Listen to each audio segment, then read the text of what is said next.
حضرت فاطمہ فرماتی ہیں حضرت علی میرے پاس دوڑے آئے اور کہنے لگے فاطمہ چل مسجد، پتہ نہیں حضور کو کیا ہو گیا ہے۔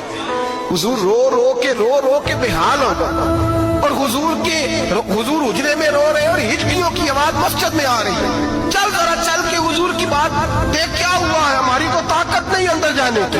سیدہ طیبہ طاہرہ حضرت فاطمہ جھٹ سے پردہ اوڑھا حاضر خدمت ہوئی، اندر گئیں، کہتی ہیں حضور کے کندھے پہ ہاتھ رکھا تو محبوب بیٹی کے ہاتھ کی ٹھنڈک محسوس کی، سر سجدے سے اٹھایا، فرمایا فاطمہ آ گئی ہو؟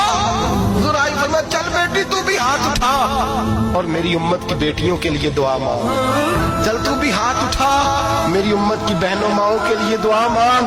محبوبہ کیا ہوا؟ میرے حبیب نے فرمایا رات مجھے دکھایا گیا ہے دوزخ میں کچھ بیبیاں ہیں، ان کے بال فرشتوں نے باندھے ہوئے ہیں اور انہیں گرز مار رہے ہیں، وہ چیختی چلاتی ہیں اور مدد کے لیے پکارتی ہیں، وہ بڑی تکلیف میں ہیں۔